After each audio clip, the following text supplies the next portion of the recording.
Bienvenidos a bordo, bienvenidos a Spain Travel Experience. Acompáñanos en este viaje a través de la visión de los expertos que están revolucionando la manera de entender el turismo. Turismo cultural, descubriendo España a través de sus museos. Este es el título de este nuevo episodio en el que descubriremos esa otra mirada del turista hacia la cultura y el arte de nuestro país.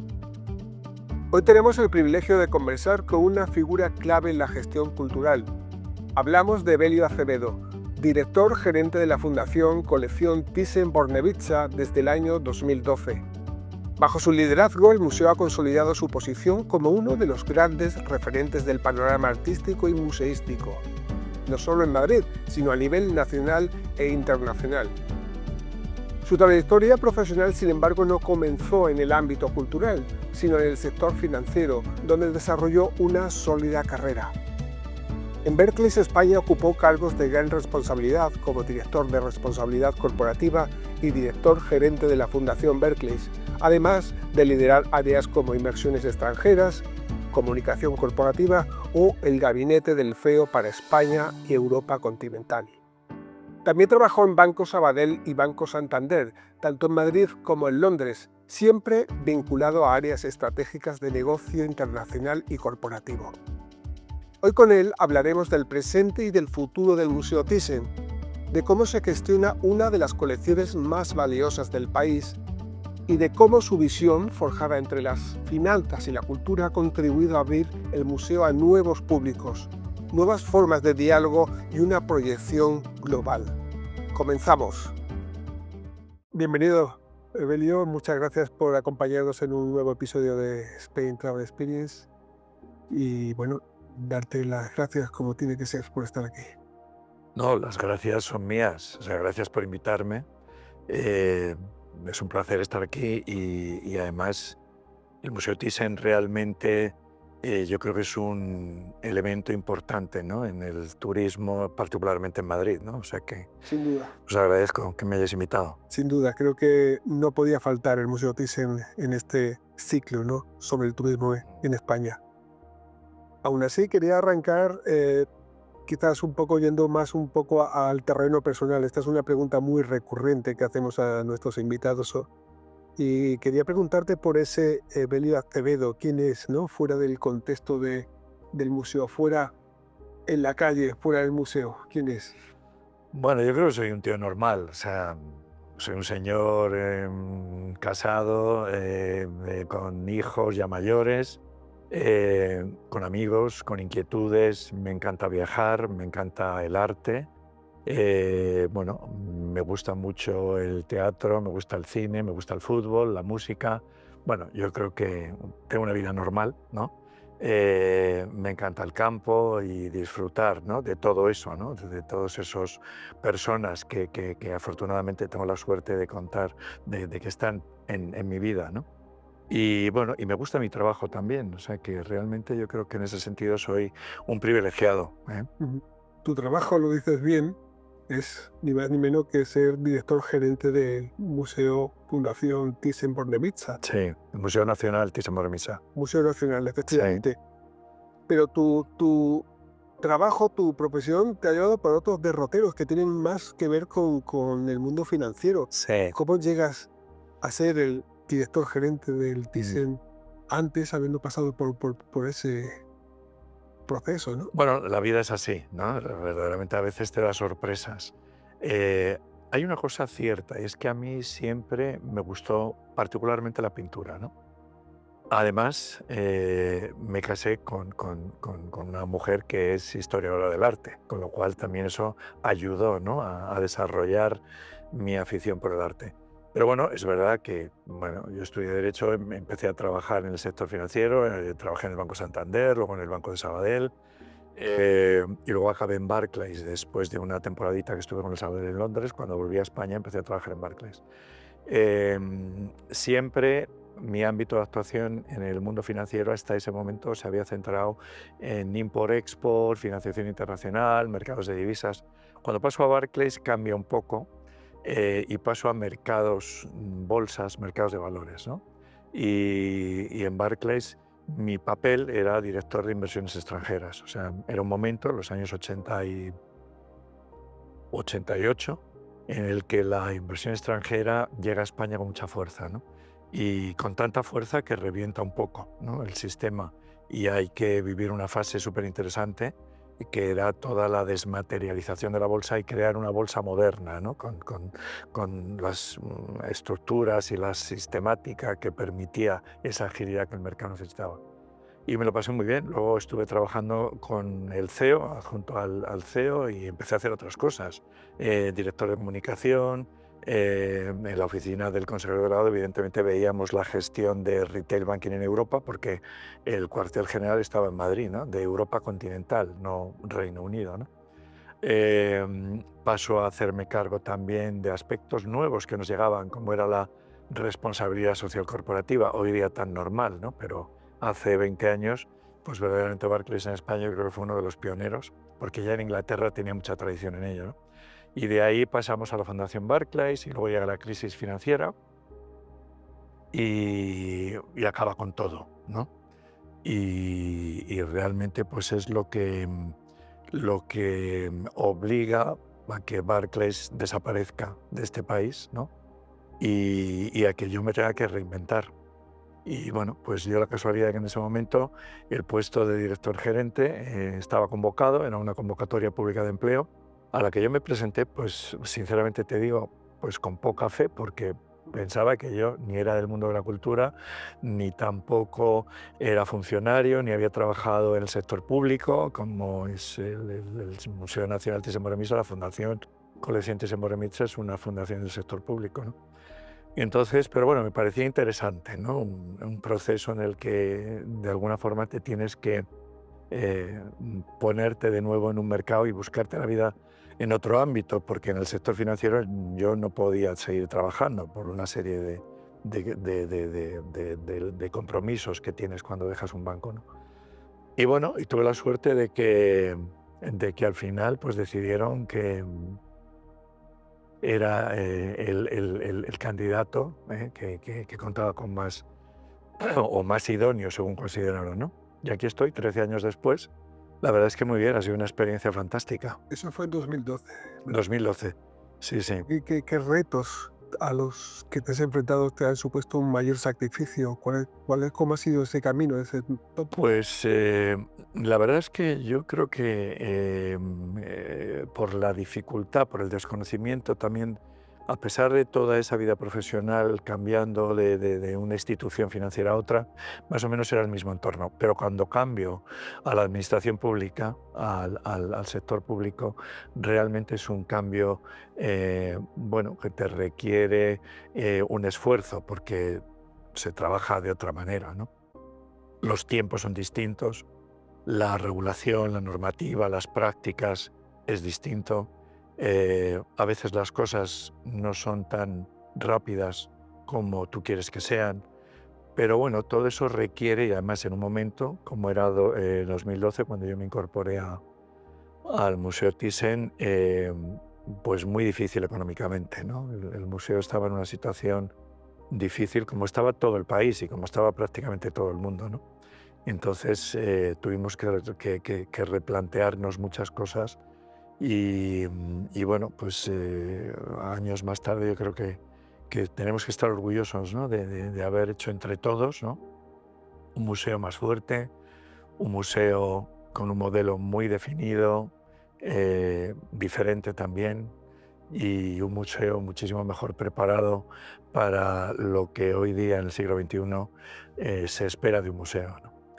Desde que te pones al frente del Museo Nacional Thyssen-Bornemisza, eh, digamos que qué aprendizajes has obtenido en este tiempo, desde ese momento en el que te haces cargo Sí, en un momento tan difícil y complicado. bueno, pues sobre todo yo creo que la gestión de los tiempos y de los problemas en ese entorno que para mí era distinto, ¿no? Es el aprendizaje mayor.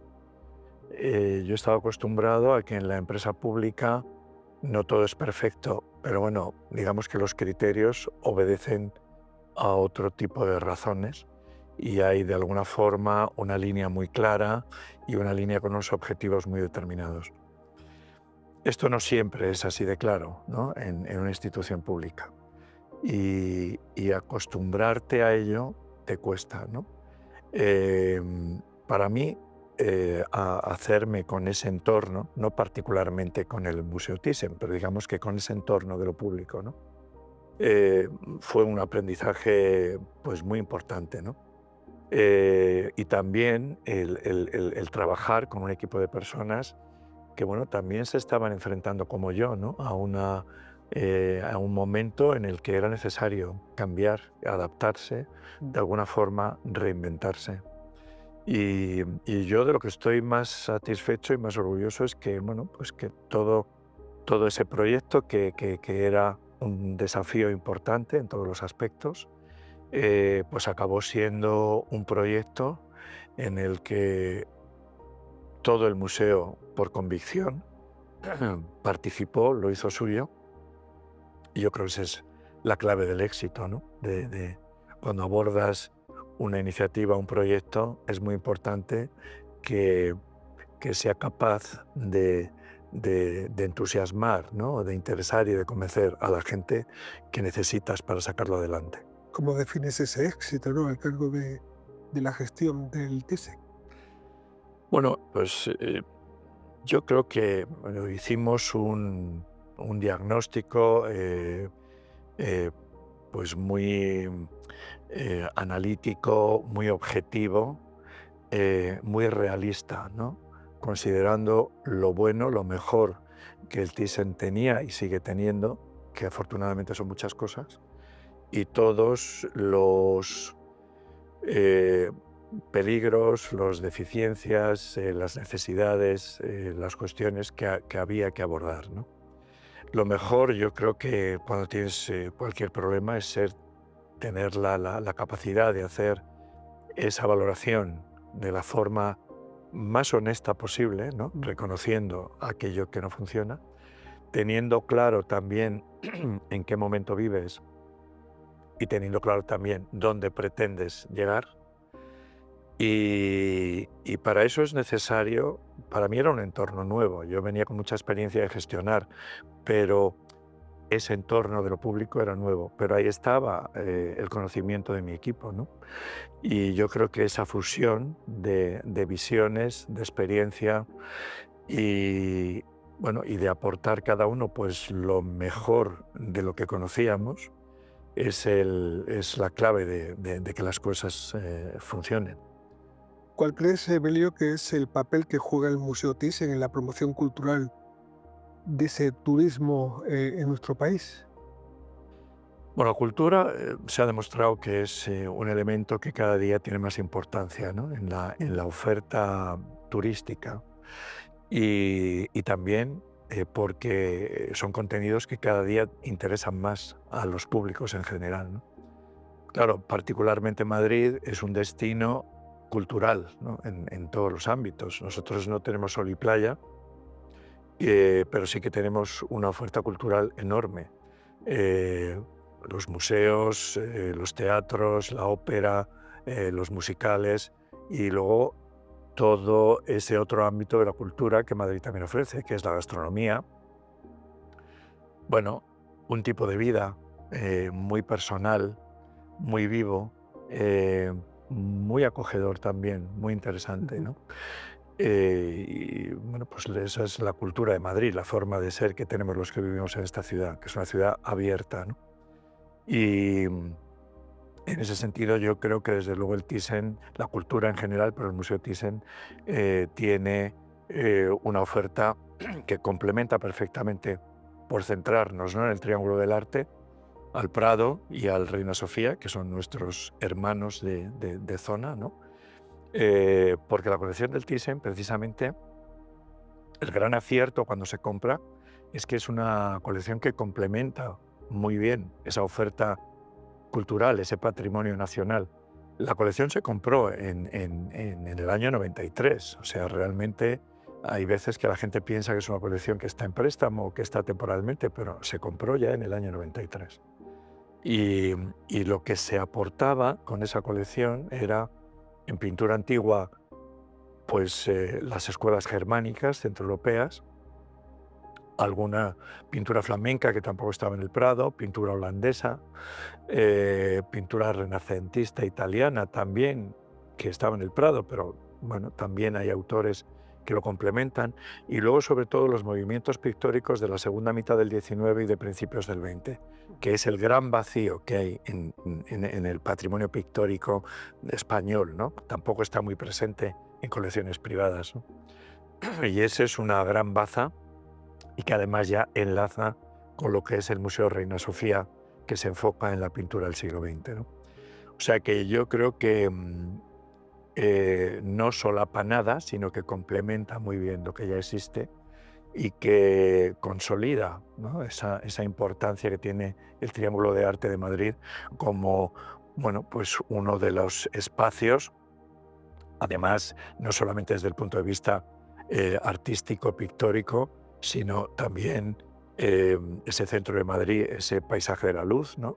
Esos, el Paseo del Retiro, el Paseo del Prado, o sea, son zonas de Madrid, bueno, pues que son muy majestuosas, muy bonitas, muy atractivas, ¿no? Que además también están llenas de lo que decíamos antes, ¿no? De otro tipo de actividades, ¿no? De esa gastronomía, los bares, el entretenimiento. O sea que yo creo que ese complemento del Thyssen, esa presencia del Thyssen en todo ese conglomerado, en todo ese conjunto, es muy enriquecedor para la ciudad de Madrid y para el atractivo de la ciudad de Madrid con respecto a visitantes que vengan de otros países o del resto de España.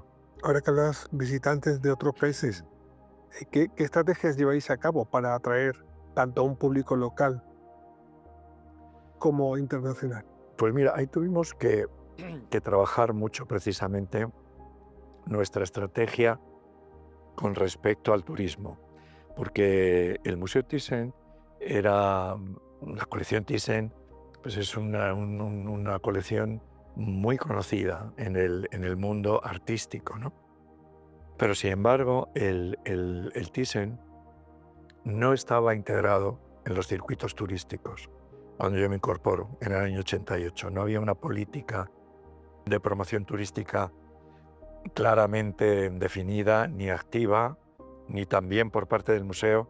Hasta ese momento, bueno, pues se había prestado mucha atención a ello, pues seguramente porque tampoco teníamos los recursos adecuados, ¿no? Y a partir de ese momento es cuando nos tomamos en serio, ¿no?, el definir una política turística que consiste en, primero, constatar dónde no estamos y dónde tenemos que estar, ¿no?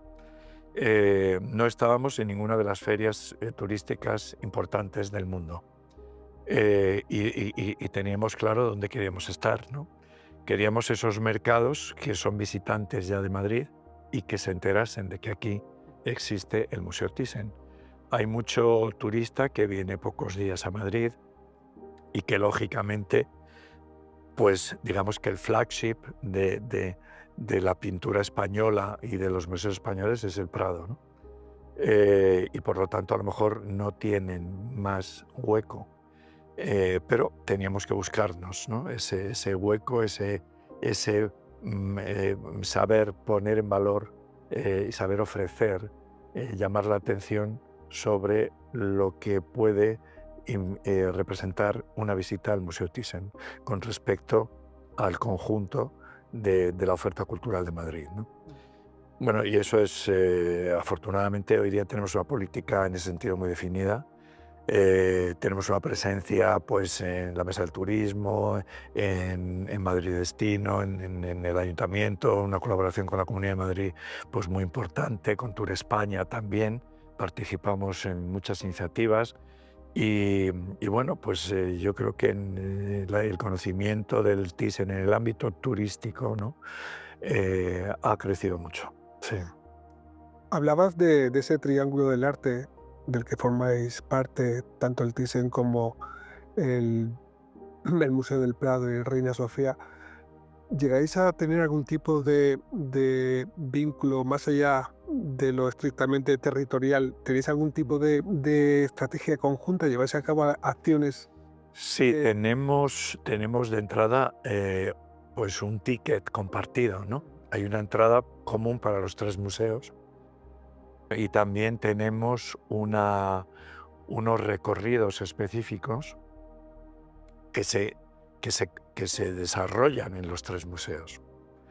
Eh, Puedes, si quieres especializarte en algún contenido particular, pues es cuando te ofrecemos esos recorridos que se componen de algunos cuadros del Prado, otros cuadros del Thyssen, otros cuadros del Reina Sofía. Y si no, pues la entrada compartida. Esas visitas además suelen estar guiadas también, ¿no?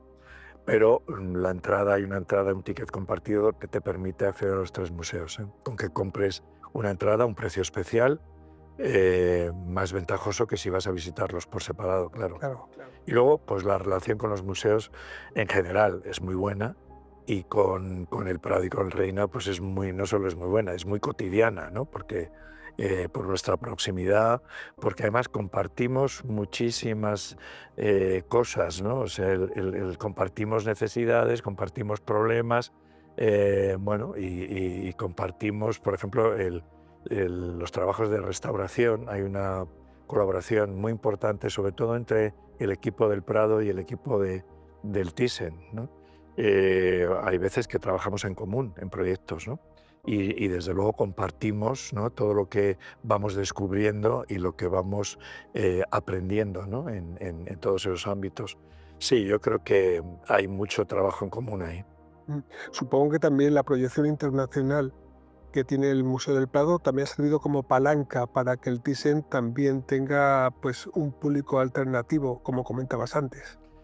Sí, lo que pasa es que nosotros también hemos tenido que luchar un poco para que cuando las instituciones españolas piensan en exportar, ¿no?, en hacer alguna exposición de lo que es eh, el patrimonio español, piensa en el Thyssen también, ¿no? Porque bueno, la tendencia habitual es hacer exposiciones más del Prado, ¿no? Porque lógicamente son las colecciones reales de España y es la pintura más española que hay, ¿no? Pero también es patrimonio cultural de España la colección Thyssen, ¿no?, que es una colección internacional que tiene artistas españoles también, tanto en pintura moderna como en pintura antigua, pero sobre todo la riqueza de la colección Thyssen es que es una colección de arte occidental. Y bueno, esa integración de la cultura española en ese arte occidental también es muy interesante, ¿no?, porque hay una línea muy reconocible y muy importante, ¿no?, de lo que está pasando en el mundo del arte en países de nuestro entorno, que a su vez está pasando en España, cómo España está reaccionando ante todo eso, ¿no? España en un momento determinado en pintura antigua tiene un peso como de potencia, que es lo que era en ese momento, pero después, bueno, pues esos flujos van y vienen, ¿no? Y entonces también es importante, y de hecho pues hemos empezado a hacerlo también. En el año 2023 estuvimos con una exposición en China de la colección Thyssen en Shanghai. Despertó muchísimo interés en China, ¿no? Y tenemos muchas peticiones en ese sentido. El Prado pues fue también, ¿no?, fue después una exposición similar.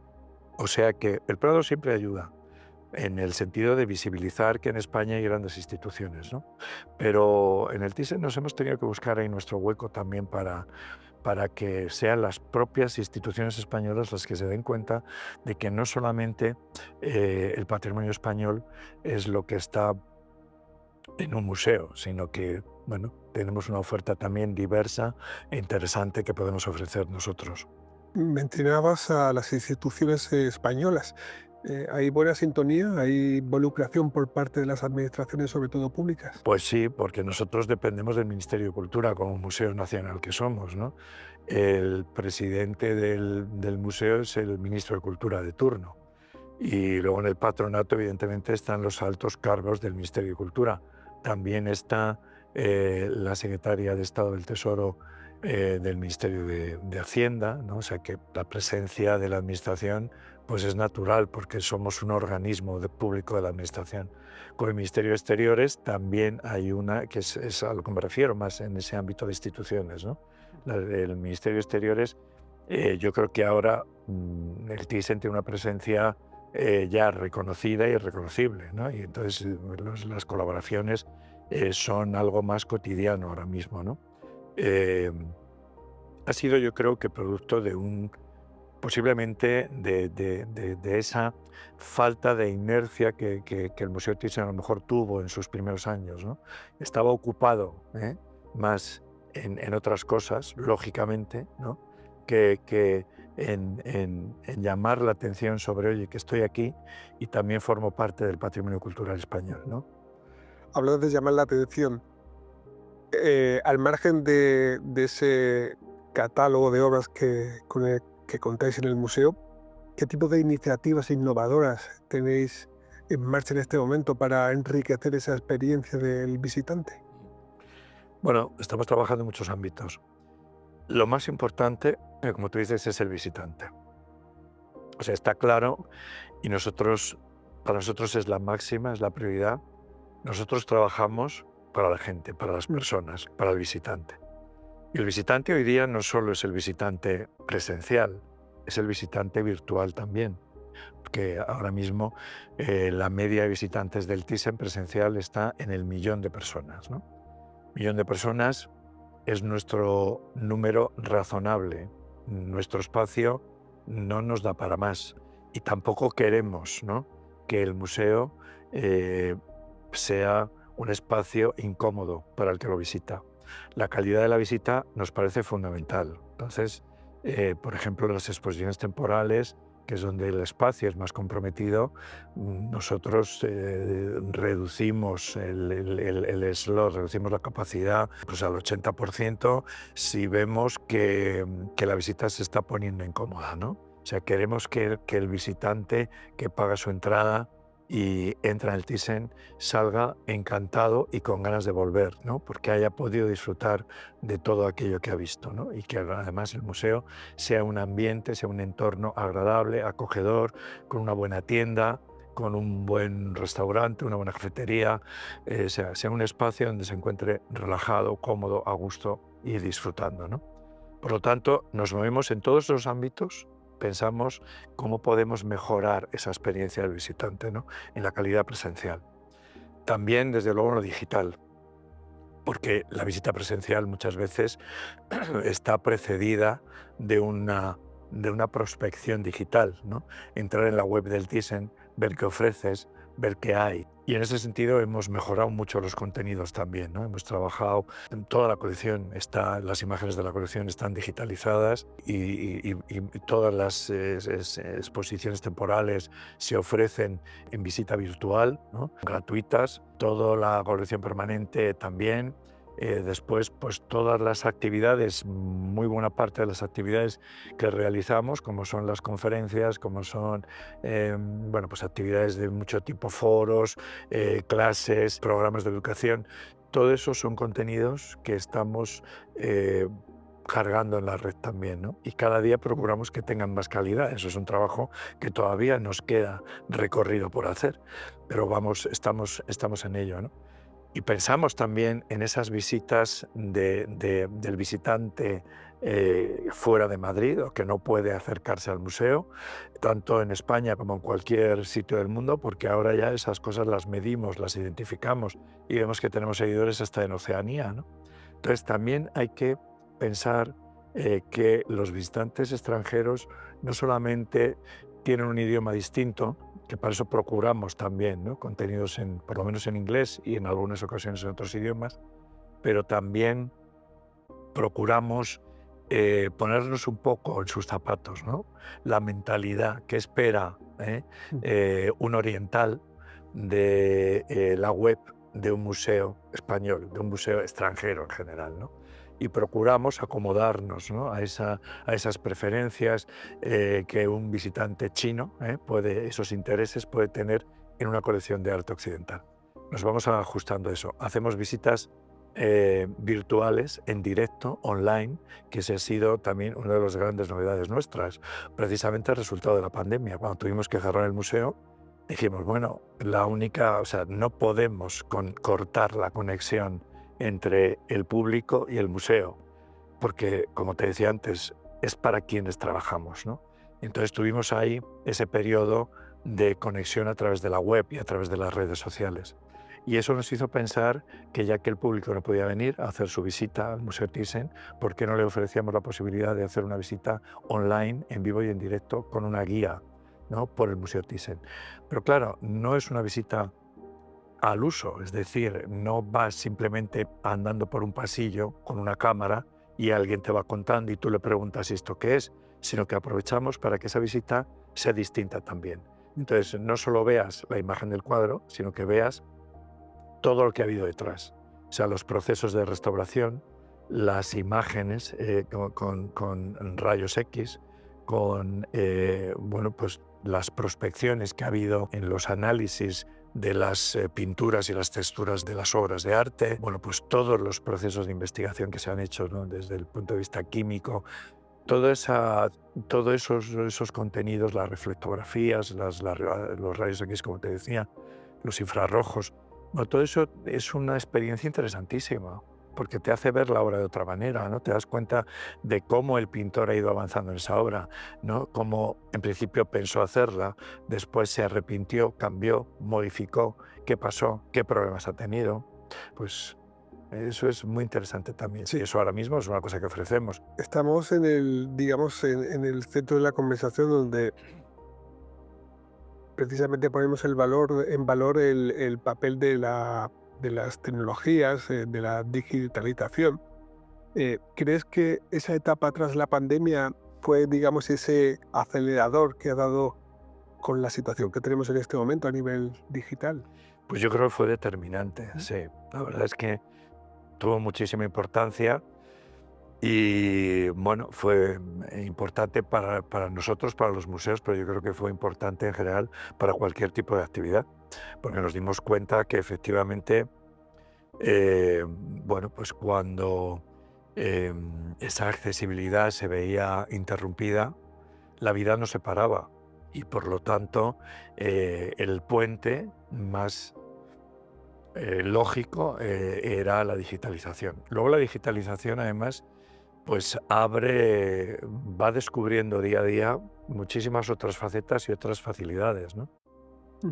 Es lo que nos pasa, por ejemplo, con los teléfonos móviles o con los WhatsApps y los SMS en su día. No se pensaron para que las personas nos comunicásemos en un móvil. Se pensaban, pues me parece que fueron resultados de investigaciones más orientadas al ámbito de la defensa, ¿no?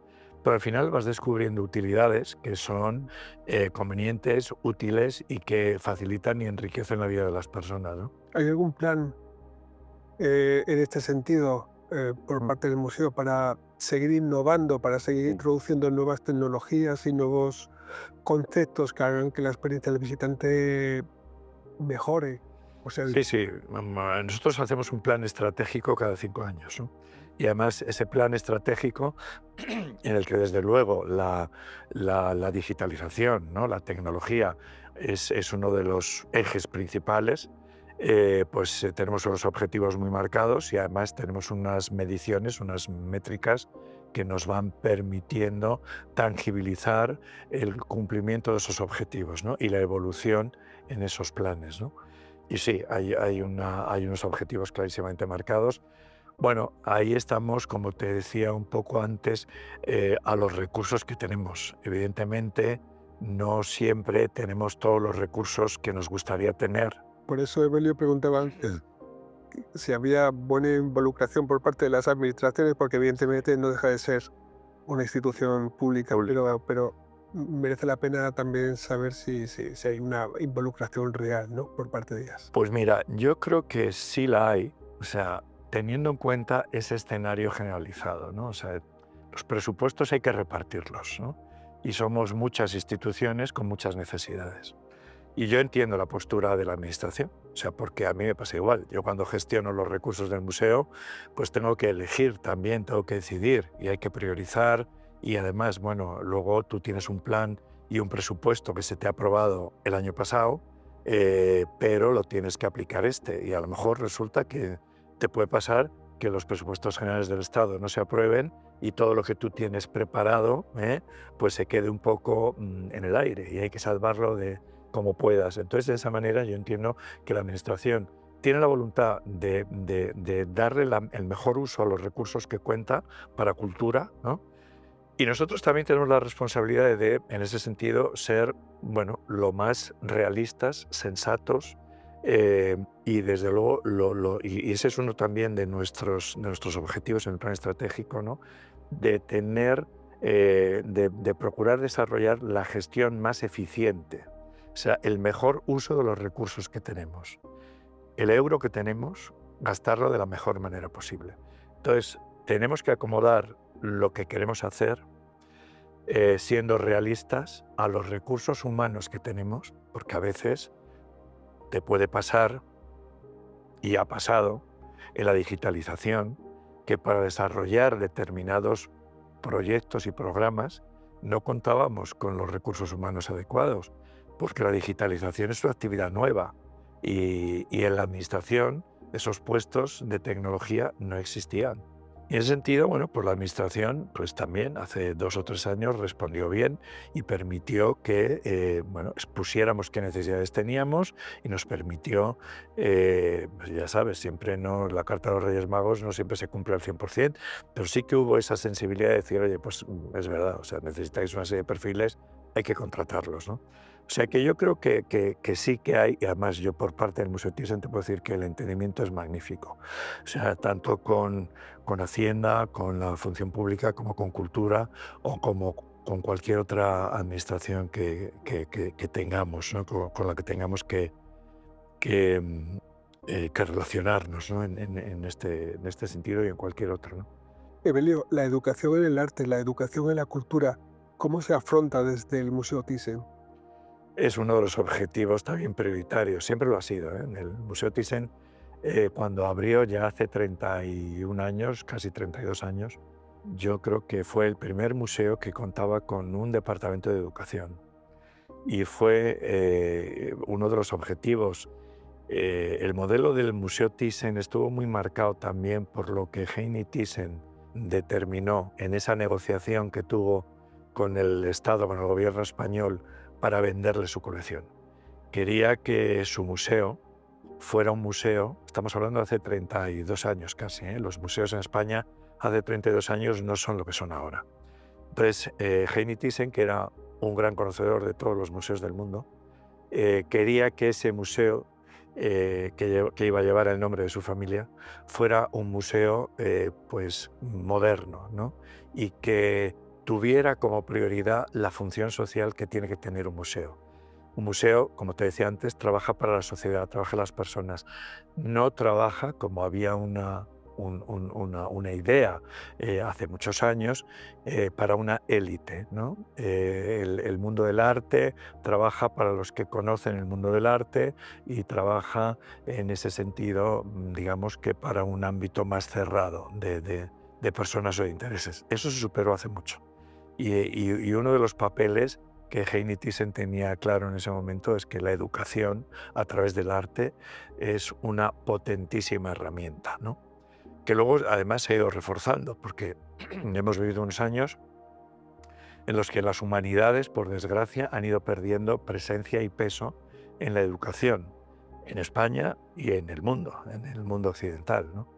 Yo creo que afortunadamente el péndulo ahora está moviéndose hacia el otro lado. O sea, nos hemos dado cuenta que los técnicos pueden ser estupendos profesionales, un arquitecto, un médico, pues pueden ser magníficos profesionales, pero también trabajan con personas y también necesitan tener ese conocimiento, ¿no? de las humanidades. Y una colección de arte como la del Thyssen, que empieza a finales del XIII y que acaba en el siglo XX, y que además es arte occidental, no solamente nos enfocamos en lo que pasa en España, no solamente es una gran lección de historia del arte, es una gran lección de historia, porque los pintores son los cronistas pintando, ¿no? O sea, los escritores y los cronicones, ¿no? nos cuentan de palabra, por escrito y de palabra lo que pasaba en su entorno. Pero un pintor lo que te cuenta es lo que sucede también en su entorno, ¿no? En lo que se cree, en la religión, en la mitología, en lo que preocupa, bueno, en los héroes, en los villanos, en el amor, en el desamor, en el poder, en los abusos del poder, en la riqueza, en la pobreza, en fin. lo que pasa en la sociedad, ¿no? A lo largo de todos los siglos. Y en ese sentido, pues el museo recibe pues desde niños de 3 años hasta personas de la tercera edad, ¿no? En todos los ámbitos, y tiene programas de educación adecuados a los perfiles y a los intereses de esas personas.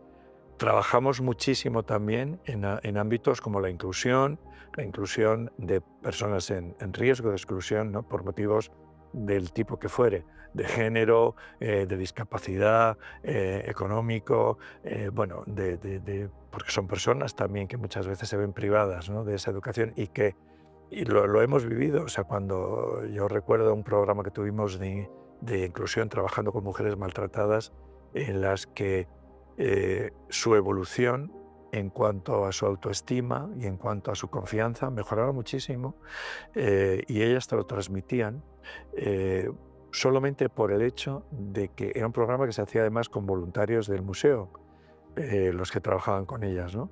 Junto con la ONG en la que estaban acogidas, ¿no? Y entonces simplemente ellas te decían, para mí el hecho de que personas, ¿no?, que no me conocen de nada y que trabajan en un sitio tan bonito, ¿no?, y tienen sus vidas, me presten atención y quieren hacer algo por mí, pues me hace sentirme mejor persona, ¿no? A mí ese mensaje, bueno, me parece que es de las cosas mejores que te pueden pasar, ¿no?, en tu día a día. Ver que cuando haces algo sirve para mejorar, ¿no?, la sociedad y la vida de las personas en general. Es interesante saber que el museo, además de hacer de altavoz de la cultura, del arte, pues también tiene y funciona perfectamente como un engranaje en el ámbito social. En este sentido, ¿es el Thyssen, es el museo un lugar accesible para todos? Absolutamente. Fuimos el primer museo público que tuvo la certificación de accesibilidad universal de AENOR y hemos ido consiguiendo, pues en ese sentido nos hemos ido preocupando, por ejemplo, de certificar también la calidad turística del museo. También fuimos el primer museo que lo consiguió. O sea, procurar que el museo sea un espacio para todos, como te decía antes, ¿no? Que nadie sienta que no puede disfrutar del museo. La accesibilidad del museo, además, fue complicada en algunos ámbitos, porque es un edificio hay que respetar, es patrimonio histórico-artístico. Entonces, hay espacios, hay lugares en los que el recorrido no es tan fácil. Pero bueno, hoy día una persona que tiene digamos, una accesibilidad limitada, pues por razones de discapacidad, por razones de edad, por razones también, no solamente nos estamos refiriendo a la discapacidad física de andar o no andar, sino a cuestiones de falta de visión o de audición. Pues hay programas también que estamos trabajando para que las personas sordas o los invidentes puedan también disfrutar de una visita al museo, ¿no? Y en eso también, ya te digo, la tecnología nos ayuda y eso es un capítulo que nunca se acaba, ¿no? Siempre tenemos que seguir avanzando. Afortunadamente en todo eso contamos, y eso es vital cada día más, la cooperación privada, ¿no? Empresas, instituciones privadas que tienen también ese cometido, ¿no?, dentro de sus programas a veces de responsabilidad corporativa, ¿no?, y que compartimos pues esos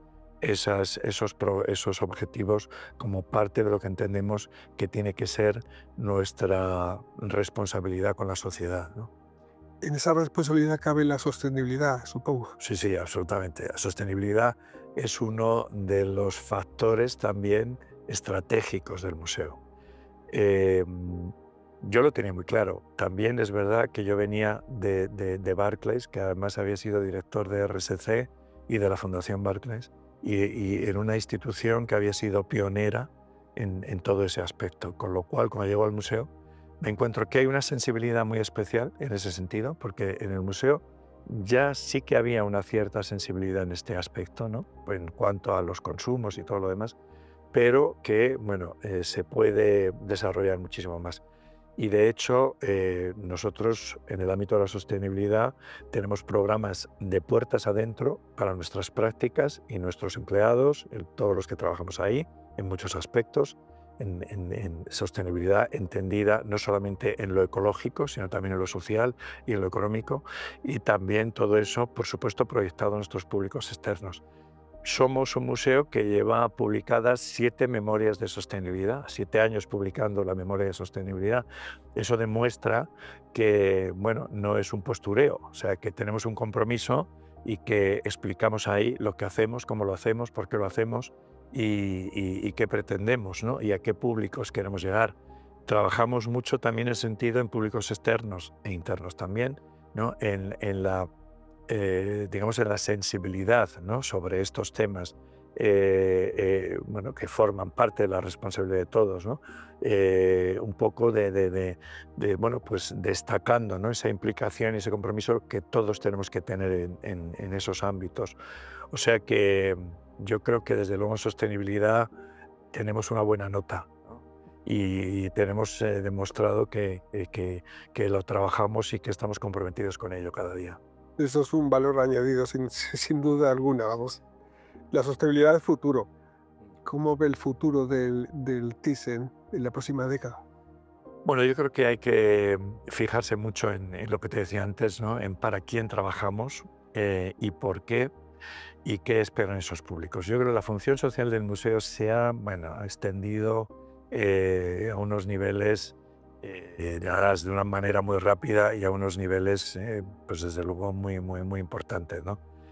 A mí me gusta mucho participar en foros de otros museos porque siempre aprendes, ¿no? Y siempre compartes cosas. Y hay muchos museos, tanto me han invitado a China, me han invitado en Europa, me han invitado a Estados Unidos, a, a este tipo de foros, de conferencias, ¿no? Donde pues, te encuentras con museos de primerísimo nivel, como pues el MoMA, ¿no? Y el Met, y digamos grandes museos, ¿no? O con museos más intermedios, pero que, bueno, que tienen también unas prácticas en su ámbito pues de las que se puede aprender mucho, ¿no? Y entonces es un termómetro porque vas viendo, ¿no?, lo que te preocupa a ti también les puede preocupar a ellos, porque en definitiva, bueno, estamos ya todos muy globalizados, ¿no?, a nivel museos y a nivel sociedad, pero también muchas de las cosas que ellos y que nosotros hacemos pues pueden servir para que todos, ¿no?, sirvamos y aprendamos. La historia nos demuestra que cuando las cosas, los seres, ya no sirven para mucho, se extinguen. Y cuanto más función social y cuanto más reconocida sea la utilidad de un museo por la sociedad, la ventaja que le aporta, ¿no?, a esa sociedad el tener un buen museo, yo creo que pues, más garantizada está la sostenibilidad de ese museo. La sostenibilidad en el sentido de que siga existiendo y de que siga cumpliendo y sirviendo a la sociedad eh, para la que trabaja. Terminamos, Evelio, con esta conversación. Te hace una pregunta que tiene que ver con el futuro a corto plazo, ¿no?, del Museo Thyssen. ¿Dónde te ves tú en los próximos años? ¿Vas a seguir vinculado al arte y a la cultura, Bueno, supongo? eso por supuesto. Bueno, llegará un momento en que me tenga que jubilar, pero desde luego interesadísimo por el arte, absolutamente, por la cultura en general. Y bueno, estaré encantado de poder seguir haciendo cosas, ¿no?, en ese mundillo, ¿no? Porque verdaderamente, como te decía al principio, cuando me pedías que me autodefiniese, yo soy una persona, bueno, inquieta, ¿no? Yo creo que de naturaleza, inquieta en el sentido de curiosa, ¿no? Y hay muchas cosas que me apetece conocer, ¿no?, y que me apetece disfrutar. Y yo creo que, bueno, que eso también te da vidilla, ¿no? Así es que no se puede perder ese ritmo y desde luego la cultura es algo tan vivo porque, bueno, pues es lo que decíamos antes, o sea, la cultura la hacemos todos los días, ¿no?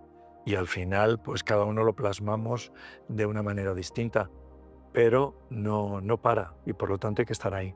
Muchas gracias, Evelio, por esta conversación que hemos tenido. Muchas gracias por contarnos todos estos momentos que has vivido al frente y no tanto del Museo Thyssen, con lo cual ha sido un placer enorme tenerte aquí con nosotros. Nada, ha sido un placer para mí también y muchas gracias, porque yo creo que está muy bien de vez en cuando, también cuando tienes que reflexionar sobre lo que haces en el día a día, como en una charla como esta, bueno, pues ahí también te aporta, ¿no? Te permite ver las cosas, ¿no? De otra manera, con otra perspectiva, y sobre todo a mí me parece muy importante también poderlas compartir, ¿no? con los públicos, con los visitantes, ¿no? Tenemos podcast también, una cosa que se me ha olvidado comentar, y la verdad es que vemos que hay muchísimos seguidores. Llevamos como 2 años y medio, 3 años haciendo podcast y vemos que contamos ahora mismo casi 100.000 seguidores en los podcasts, que además lo que cuentan son muchas cosas de esas que no se ven en un museo. Cómo se hace una exposición, qué se hace en el ámbito de la gerencia, por ejemplo, ¿no?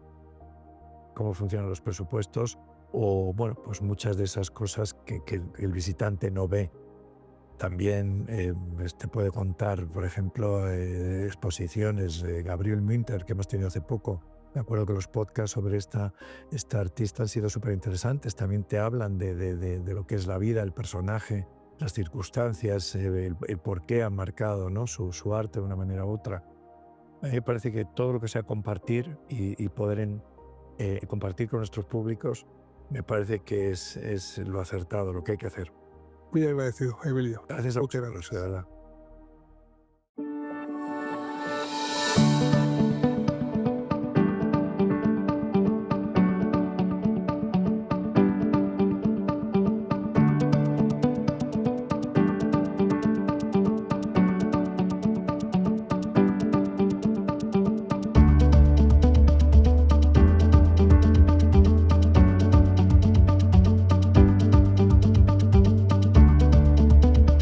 Y hasta aquí este episodio de Spain Travel Experience, donde hemos conversado con Evelio Acevedo, director gerente del Museo Thyssen, sobre el papel de la cultura y muy especialmente de los museos, para hacer de España uno de los grandes referentes del panorama artístico y museístico.